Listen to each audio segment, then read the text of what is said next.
This conversation was recorded for the Sensitive Success Summit 2022. Remember to check out this year's summit, www.sensitivesuccesssummit.com. It's free to join and we have lots of interesting conversations coming up. Hope to see you there. Today we're celebrating sensitivity with Alane Freund. She is an international consultant on high sensitivity and family therapist who helps highly sensitive adults and youths focused on solutions through therapy, consultations, and speaking. She has developed numerous programs for highly sensitive people and clinicians who serve them, including her monthly workshops at Are You Highly Sensitive Live? She's known for a widely recognized talk at Google, Understanding the Highly Sensitive Person. Welcome, Alane. It's so exciting to have you here. I'm so honored that you wanted to join us. I'm happy to be here. So this is our first conversation for this summit. So welcome, everyone. And I thought it was perfect to have you here, Alane, as the expert of highly sensitivity to explain what it actually is. But first, I would love to ask you why you think it's important to celebrate. Thank you for asking. There could be maybe as many as 2 billion highly sensitive people in the world, and the vast majority of them have no idea that they're highly sensitive. Many of them are doing great. They're thriving. But a lot of them have been told their whole lives that they're just too damn sensitive, that they need to, toughen up and get a harder shell and not be so reactionary and not have so many feelings and not be so emotional and all of those negative feelings. And I think in those negative messages, and I think they give highly sensitive people, especially the children, shame. And growing up feeling like there's something wrong with you is really damaging. So if we can reach more, my life's mission is to reach at least 1.5 billion highly sensitive people. If we can reach more and more people and tell them that they are born the exact way that they're supposed to be, and that they're not wrong, the world's just wrong for them, then we could change everything. And that's why it's my passion. Love it. Love your mission. It's so great. It's so needed. So tell us a bit more about your journey and how you come to do what you do. Well, I, of course, was told I was too sensitive my whole life, even though I grew up in a family with highly sensitive parents and lots of people in my family. It's genetic. So we often have people in our family who are also highly sensitive. But I think maybe because of that, because of the strong empathy, I ended up, even though I was going to be the first female president of the United States when I was a teenager, I got directed as a young adult in a different direction from law school, and I became a psychotherapist. And I'd always been sort of the junior counselor. We hear everybody's problems and we have great suggestions and great advice for people. So I was already sort of on that path throughout my life. So I'd been a therapist for a couple decades, and I had a buddy at the barn that we rode horses together. All the therapists at our barn rode together and became friends. And one day after I was helping one of them, she came up to me and she said, "Alane, you're a highly sensitive person. And I think your work with horses," I do equine assisted psychotherapy. And she said, "I think your work with horses would be fabulous for highly sensitive people because they love nature and animals." And I'm just in my mind thinking, where do you get off? How rude. And she saw the look on my face and she said, "Have you seen the book or read the book?" And I said, "No." She said, "Well, look it up." Well, that was Alane Aaron, and she wrote the book. She literally coined the term highly sensitive person. I'd already been friends with her for a while, and I had no idea that she was internationally famous and had sold over 2 million books, and had changed the world for us. So that began a decade-long journey of working alongside, creating curriculum with her, and becoming the person who really knows what she's thinking, and becoming a part of this organization called the International Consultants on High Sensitivity, who are professionals who are either teaching, researching, or writing about high sensitivity, who have worked closely with Alane Aaron. So here I am. Alane gave me her mission. Wonderful. Love it. What a story. So yeah, those who are watching this, some of them might be quite new to the term, and some of them have known maybe their whole life. But to explain it and to take us to the same same foundation of understanding, can you explain what is a highly sensitive person? Yeah, let's just dig right in. I like that. So, you've probably been told that you're too sensitive or too emotional.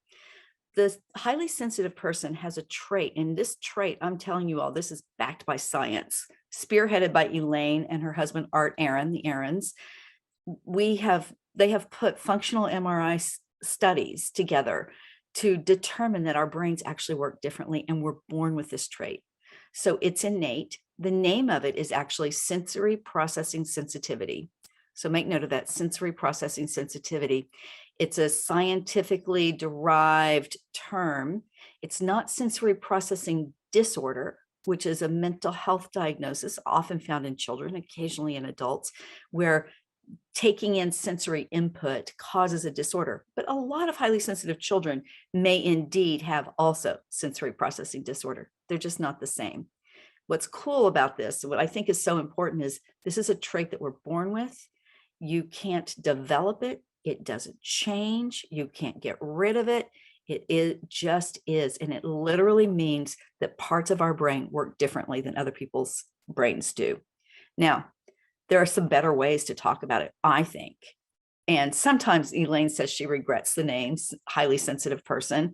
It's just what happened, but it has a negative connotation in many cultures, and certainly in many Western cultures. But maybe I've been working on this theory lately that the whole world, because of the internet, is becoming more and more in whatever modern in a way that doesn't honor highly sensitive people. I think we'll shift the other way. But I like to say that I have a finely tuned nervous system, or maybe just that I'm finely tuned, like a Tesla or a smartwatch. I need to be recharged, and I need you to take really good care of me, or like an orchid. In Sweden, they talk about children who have a more reactive system as being orchid children, and children who are more resilient and less impacted by their environment as being dandelion children. Another thing that we could say about highly sensitive people is we have highly reactive brains, or more reactive brains. And, maybe I'll just jump right into the acronym that Alane came up with, DOES. It is not in the original Highly Sensitive Person book. You can find it in the Highly Sensitive Child and in the 25-year anniversary version of the Highly Sensitive Person. But she figured this thing out that would help us all understand, are we highly sensitive, or is this person highly sensitive? So the acronym, the D, stands for depth of processing. Without a doubt, we are deep processors. We think more than most people do about most things. Now, of course, it's a gift, right? Like if you just look at it on the surface, who wouldn't want to be thinking more about things and be more thoughtful? Well, it is a good thing, but sometimes we might think more than we have time to think. Or the dark side, we might become perfectionists. I don't know, everybody who's seeing the summit, put a little here in the world. Yes, I understand perfectionism. I know I do. I have a YouTube video that starts out debilitating perfectionism. I've lived with it my entire life. So deep processing, though, is an asset as long as we don't become O, which is over aroused. That's a psychological term, but we could also say overwhelmed or overstimulated.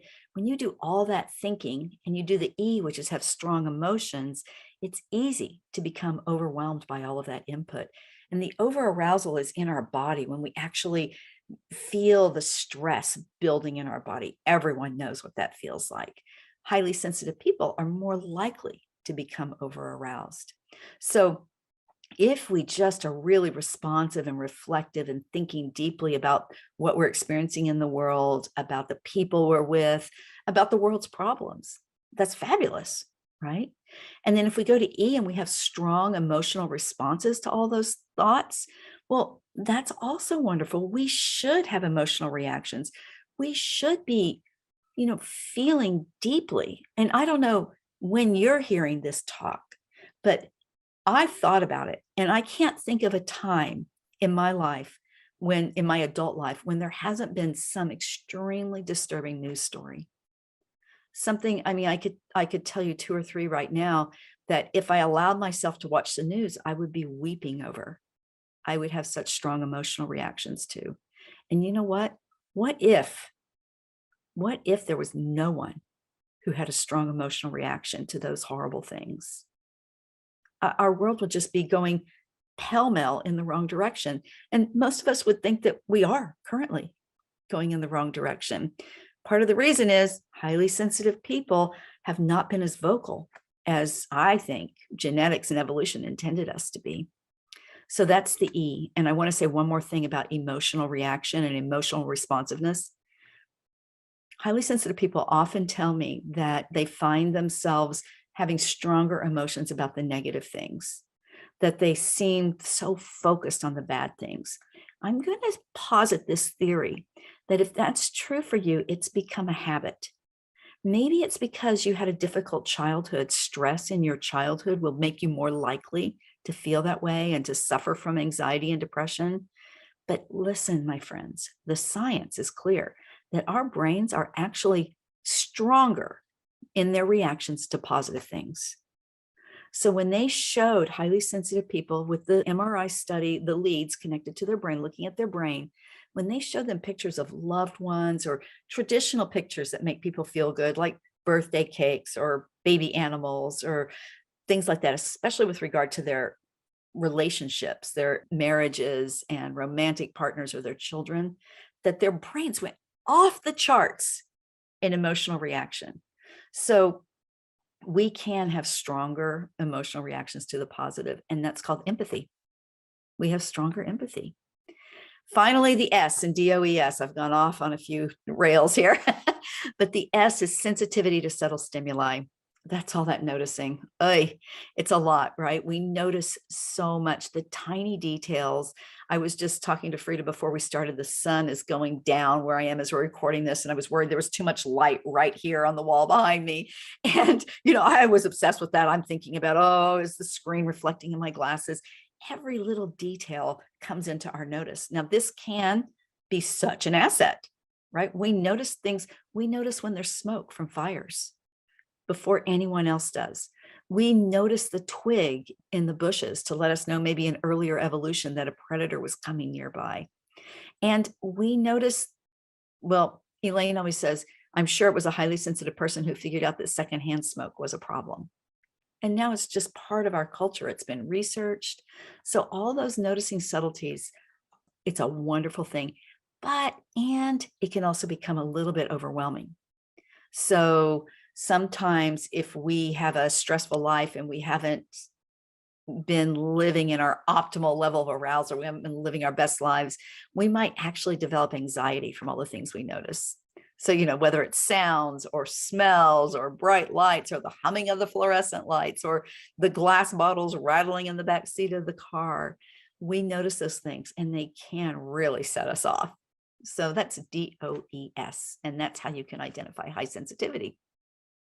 Beautiful. Thank you so much for explaining that. And wow, jam-packed with value already. So thank you. What do you feel is the biggest misconception about highly sensitive people? I think the biggest misconception is that we are predominantly mentally ill. I really do. I think, and the sad truth is, because of differential susceptibility, psychobabble jargon, please forgive me, but all it means is that our brains are different in their susceptibility to things around us. That's all. So, and originally in the early research, the scientists thought that this trait was just a vulnerability, that basically if you were highly sensitive, you were more vulnerable in the world. And all the research pointed to that. And it was really worrisome, really worrisome. But then some clever researchers decided to look at it a little bit more carefully. And they discovered that actually positive influences also impact us just as strongly, if not more so, than negative ones. So instead of a vulnerability factor, we discovered that it's a susceptibility factor. So listen, if you don't have this trait, I'm just going to, frown a little bit. If you are someone who does not have this trait, whether negative things happen to you or positive things happen to you, you might have a little blip in how you function, but basically you're going to keep functioning the same. I mean, Frida, can you believe that? Some people are not impacted by negative things or positive things. They're just going along at a perfectly fine rate, perfectly fine way. Not us. right? When negative things happen, we really sink low. We start doing a lot worse. And we are, in fact, more likely to develop mental illness, especially anxiety and depression. So it's true that many highly sensitive people who have a lot of stressors, especially in childhood, are more likely to have these mental illnesses. However, in the absence of a stressful childhood, in a good enough childhood, or even in the presence of good intervention as an adult, we are less likely. Do you hear me? We're less likely to have mental illnesses. We're less likely to have anxiety or depression. That is phenomenal. And we have to really remember that and hold to that differential susceptibility, and know that when we clear out the stress, we take amazing care of ourselves, we are going to function better. We will get fewer illnesses, fewer injuries, and we will have much less mental illness than the 80%, maybe it's 70%. There's a question now about what percentage of us. Oh, maybe we should do just some basic demographics about who highly sensitive people are. Is that okay? Right. Originally, based on the animal research, sensitivity, this more reactive brain has been found in over 100 species. We think it's probably in every species, that some minority, it's way too many to be an illness. It's a category, not a disorder, right?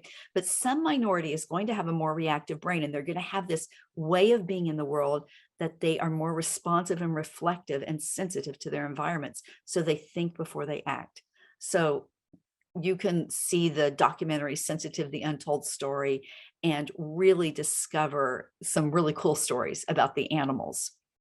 But so we were saying for sure, and also in early infant temperament research, for sure we're seeing 15%. And then they looked at all the research that's been going on over the past 100 years more carefully, and plus using the MRI studies, and said, oh, it's looking like it's 20%.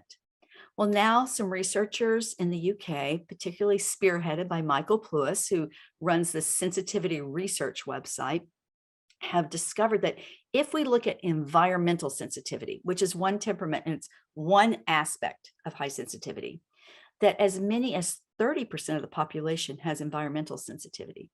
So a greater sensitivity to their environment. So within that, we might also then have people who are highly sensitive people who have many different kinds of sensitivities that is more at the 20% level. But we've got to say 20 to 30% now. That's a lot of people. We also are evenly spread across sex and gender. And, I think another huge misconception is that highly sensitive people are mostly women or female identified, and I think it is more acceptable for us to show our sensitivity than it is for male identified people. And that is a hard fact. And I think a lot of highly sensitive men and male identified people are probably not as easily identifiable, but the research is clear. It is evenly spread. Another misconception is that we're all introverts. Now, I happen to be. I'm definitely a highly sensitive introvert. It's a bit of a challenge for me to sit here on screen with you. And I'm sure there are many people, and the majority of highly sensitive people are introverts, 70%. What does that leave? 30% are not. 30% are extroverts. And they have a special path, those extroverted, highly sensitive people, because they don't have the pull to stay home and to spend time alone, which is a great way to reset when you get over aroused. They are wanting to be out in the world. I'm married to one of these highly sensitive extroverts, and I can tell you, they struggle a lot more than I do. Because, when the pandemic hit, I was like, woohoo, nobody can come close to me. I have to stay home. Yeah, baby. But the extroverts are still out there in the world, and they're more likely to get overstimulated. Yeah. And there's also one group that is highly sensation seeking. Oh, yes, that would be me too. Yeah, me too. I'm also introverted and highly That's why you're doing this summit, yes. Right? I know. I'm teaching, I'm on the internet. I have a YouTube channel, for crying out loud. It's like, what is wrong with me? So I'm glad you brought that up. And maybe there'll be a talk on high sensation seeking HSPs in the summit. But let me just say my 2 cents about it, if I may. It's another trait. And it's not related to high sensitivity in any way, shape, or form. It occurs to the same percentage in people who are not highly sensitive as people who are highly sensitive. But it might be harder if you're a sensation seeker, as we say, someone who really is driven to do more and to have more stimulus in their life. It might be harder for you to answer yes to enough of the questions on the self-assessment. And, if you want to take the test, you go to hsperson.com. That's the only test, except for sensitivityresearch.com, that is backed by science and is carefully monitored for equal amounts of positivity and negativity. So if you go there, like me, I only answer yes to half on that test because I'm a high sensation seeker. And yes, I don't really want to go to a dark room and lay down and listen to classical music. Thank you very much. I want to be out in the world and moving around, just not with other people so much. But we like to say high sensation seekers have, if they're highly sensitive, they have 1 foot on the brake and 1 foot on the gas. And that's a good thing, right? Because if you're a high sensation seeking and you don't have any brakes, like the people who are not highly sensitive, then they're out there doing the wild and crazy things and maybe taking extra risks that aren't safe. Thank you for that clarification. Yeah, I think that was what made me overthink if I actually highly sensitive. Yeah, I mean, it's hard, right? Yeah. So if someone is watching this and they are just in the beginning of their high sensitivity journey or knowing that they are, what is the first step that you recommend them to take? The first thing you need to do is buy the book. We have this Facebook group, Alane Aaron and High Sensitivity. It's very international. It probably has about 7,000 people on it. And the people who admin it, we went through a phase of just saying, read the damn book, right? Because the research is there and the advice is there. It's a great book by Alane Aaron, the highly sensitive person, and really get your foundation of knowledge. I want to also say that there's nothing wrong with you. You have probably been feeling like there was something wrong with you, and there isn't. Now, I do think that highly sensitive people, we make up about half of psychotherapy clients. And if you've lived your life as a highly sensitive person being, made to feel ashamed or like there's something wrong with you, it would be very helpful to seek some psychotherapy if you haven't done so. But let me just say this, you must find a therapist who can relate to the idea that there is such a thing as highly sensitive people. Because you know what? I wasn't taught a word. I have 2 master's degrees in psychological fields. I was never taught anything about this. I never heard of it before Alane told me. And I was 20 years into my career at that point. So it's really important that you educate your healthcare providers and mental health providers about the trait. And if they're not open to learning and hearing about it, if they think you're just histrionic, like every medical professional I've ever experienced pretty much, then they're not the right person for you. Good people are out there in healthcare fields and education and even at your work. And it's important to start to be able to articulate. And Alane has some great talking points in her book, actually, about how to say this thing. You might have noticed that some people just notice more than other people, or some people are more attuned to their bodies, say if it's the doctor, or they're more aware of what's going on in the office. I'm one of those people. My brain is just more reactive. Sometimes it needs a little more time to process things, but when I come up with an answer, it's going to be very detailed and it's going to be very tuned in to what's actually going on.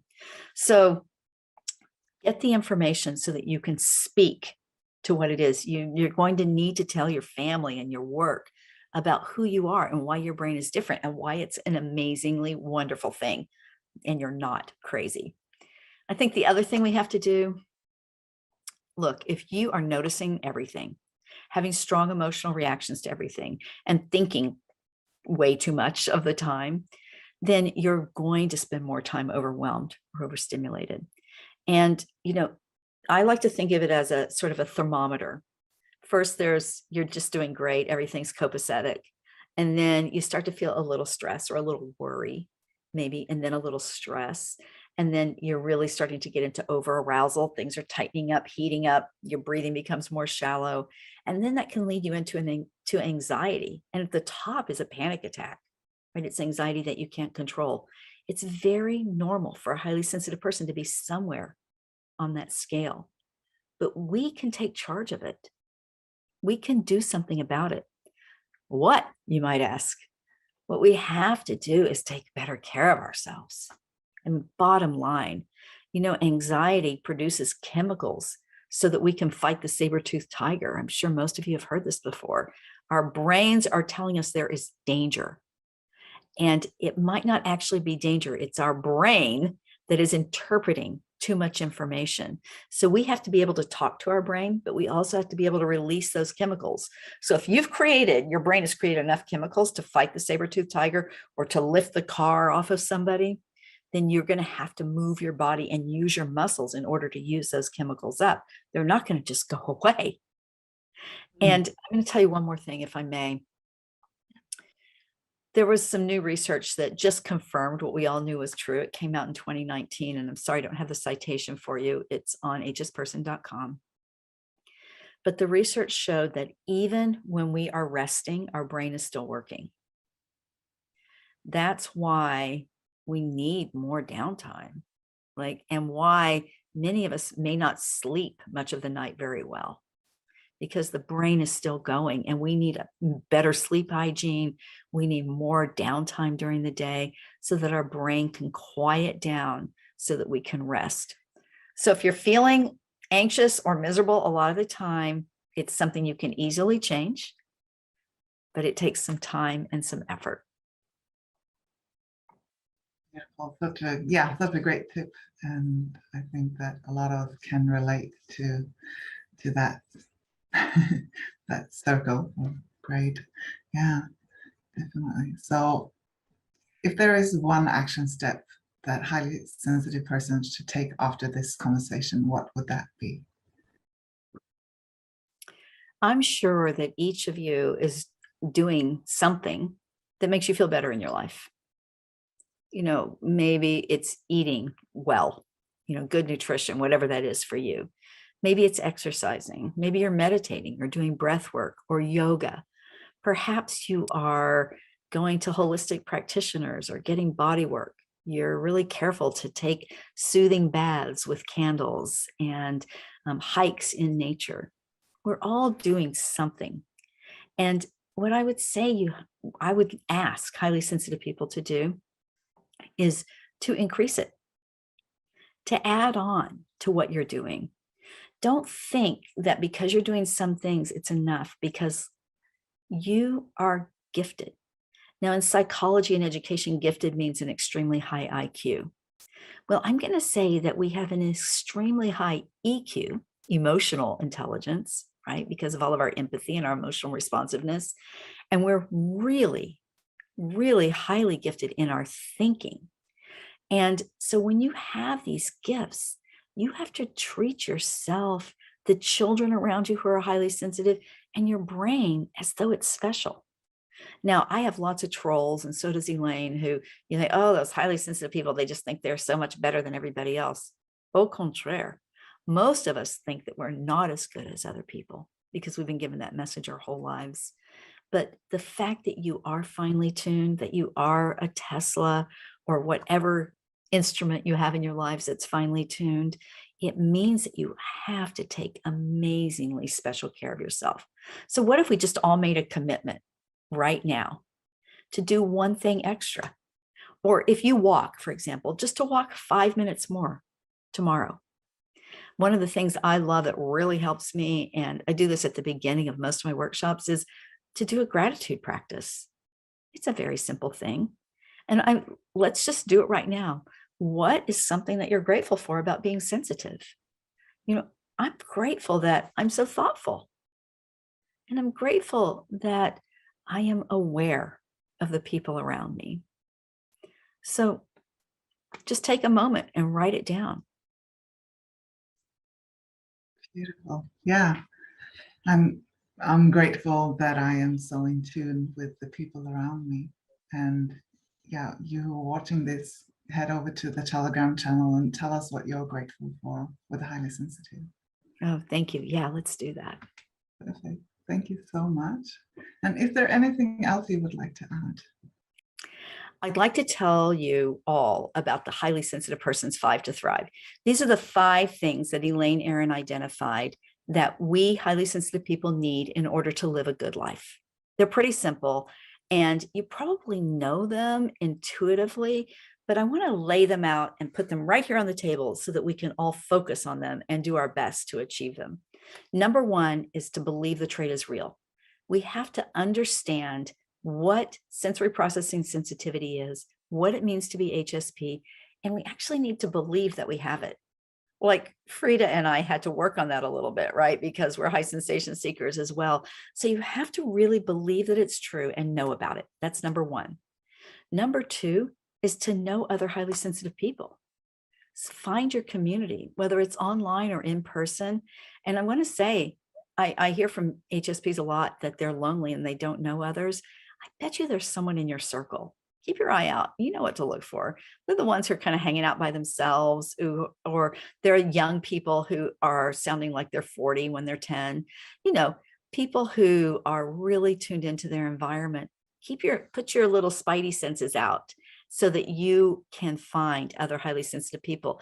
It's a sign of resilience. It's a characteristic of resilience, knowing others like you when you're different. And the research is clear. It makes a huge difference. The 3rd and 4th of the 5 to thrive are reframe the past and heal from trauma. These are huge. I've talked about this a lot in this conversation already, that in our childhoods, many things happened to us that did not support our sensitivity. So we need to go back and really look at our childhood and reframe it and say, I wasn't wrong. I wasn't a pain in the butt. I wasn't overly reactive. I was sensitive and I was noticing things around me and having appropriate reactions to them. So reframe your childhood. And most highly sensitive people have experienced the world as traumatic at one time or another. And trauma healing is very important. And it often does require some professional help. The 5th of the highly sensitive person's 5 to thrive. This one I've been talking about the whole time. Design a life that's compatible with your trait. Especially you extroverts and high sensation seekers. You might have to work a little harder at this, but you do have to design your life in a way that honors your brain, your heart, and your trait. Beautiful. Thank you so, so much. So much value in this conversation, and I could go on, but I will honor your time. So thank you so, so much. Thank you for sharing your wisdom and knowledge with us, and thank you so much for the work that you do in the world. And thank you, Frida. I hope we reach lots and lots of HSPs. So spread the word and tell everyone you know. Yes, perfect. Thank you. Thank you.